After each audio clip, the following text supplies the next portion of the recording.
നമസ്കാരം. മഴതോർ മുമ്പ് സീരിയലിലെ ഇന്നത്തെ എപ്പിസോഡാണ് കേട്ടോ. നമ്മളുടെ ഹരിയനെയാണെന്നുണ്ടെങ്കിൽ ഗംഗേട്ടനും ശിവേട്ടനും രാജീവനും കൂടിയിട്ട് റൂമിലേക്ക് വിളിപ്പിക്കുകയാണ് കേട്ടോ.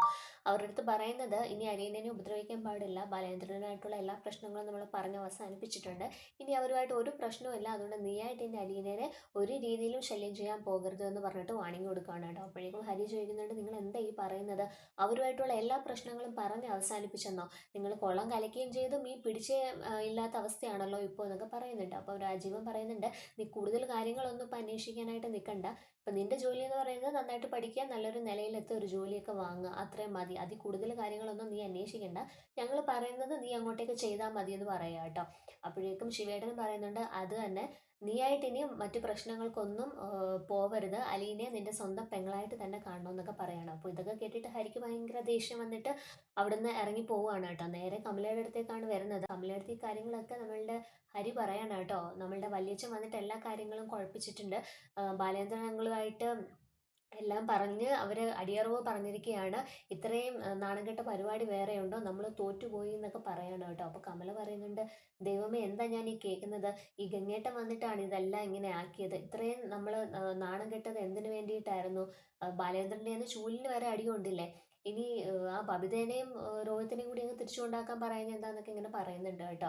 അന്നേരത്തേക്ക് നമ്മളുടെ ഹരി പറയുന്നുണ്ട്, അമ്മ എന്തായാലും അച്ഛൻ്റെ അടുത്ത് ഇതിനെ പറ്റിയിട്ടൊന്ന് സംസാരിക്കാം, അച്ഛൻ്റെ അടുത്ത് അമ്മയ്ക്ക് സംസാരിക്കാമല്ലോ, വേറെ ആരുടെ അടുത്തും പറ്റിയില്ല എന്നുണ്ടെങ്കിലോ എന്നൊക്കെ ഇങ്ങനെ പറയുന്നുണ്ട്. അപ്പോഴേക്കും എന്നിട്ട് നമ്മളുടെ ഹരി പറയുന്നുണ്ട്, ബബിതയും രോഹിത്തും കുറച്ച് ദിവസം കൂടി ഇവിടെ നിന്നോട്ടെ, എനിക്കൊരു കൂട്ടാവുമല്ലോ എന്നൊക്കെ പറയാം കേട്ടോ. അപ്പോഴേക്കും കമല പറയുന്നുണ്ട്, എനിക്ക് ആ പെണ്ണ് എപ്പോഴും ഫോണിനകത്ത്, എനിക്കത് അങ്ങോട്ട് തീരെ പിടിക്കുന്നില്ല, ഓ രഞ്ജു എപ്പോഴും ഫോണിലല്ലേ, അത് അമ്മയ്ക്ക് പ്രശ്നമല്ലേ എന്നൊക്കെ ചോദിക്കുന്നുണ്ട്.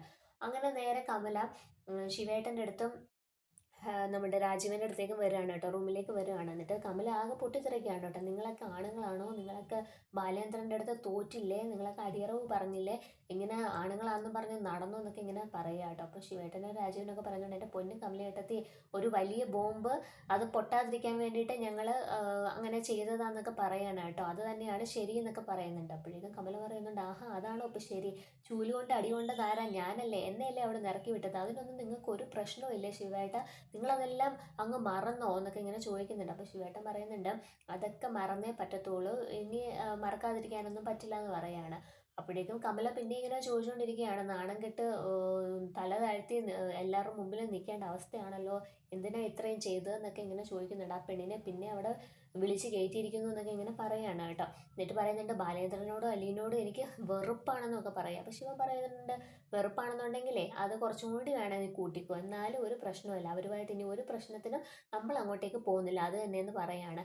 എങ്ങനെയെങ്കിലും അലീനയ്ക്ക് ഒരു വിവാഹമൊക്കെ കഴിച്ചു കൊടുക്കാൻ പറ്റുമെന്നുണ്ടെങ്കിൽ അത് ചെയ്യാമെന്ന് പറയാം. അപ്പോഴും കമല പറയുന്നുണ്ട്, ഓഹോ അവളെ കല്യാണം കഴിപ്പിക്കുന്നത് വരെയൊക്കെ എത്തിയോ നിങ്ങൾ, എന്താ അവൾക്കും 10-23 വയസ്സുള്ള പെങ്കൊച്ചല്ലേ, അവൾക്കും വിവാഹം കഴിച്ച് താമസിക്കാനുള്ള ആഗ്രഹങ്ങളൊക്കെ കാണത്തില്ലേ?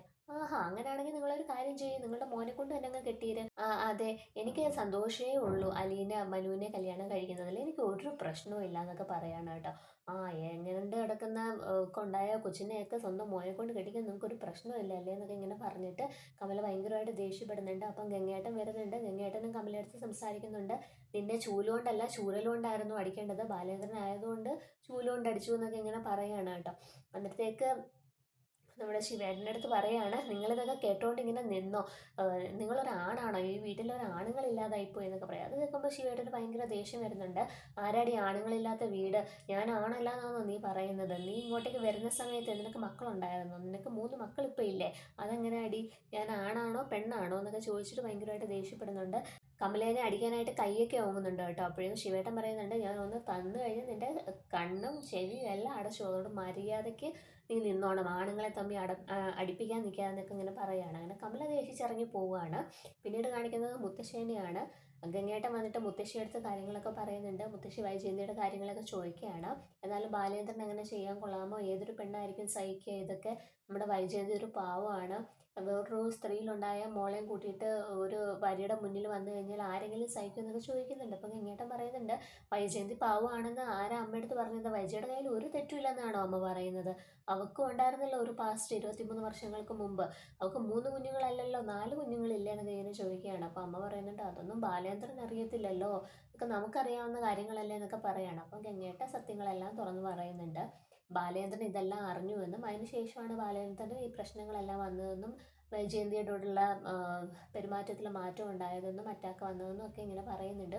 അതൊക്കെ കേട്ടിട്ട് നമ്മളുടെ മുത്തശ്ശി ആകെ അങ്ങ് ഞെട്ടിയിരിക്കുകയാണ് കേട്ടോ. ഇനിയിപ്പോൾ എന്താ ചെയ്യാന്നൊക്കെ പറഞ്ഞിട്ട് അങ്ങനെ അവസാനം ഈ വൈജയന്തിക്കുണ്ടായ കുഞ്ഞ് മരിച്ചിട്ടില്ല എന്നുള്ള കാര്യവും അമ്മയടുത്ത് പറയുന്നുണ്ട്. അതുകൂടെ കേൾക്കുമ്പോഴത്തേക്ക് മുത്തശ്ശി ആകെ അങ്ങ് ഇല്ലാണ്ടാവുകയാണ് കേട്ടോ.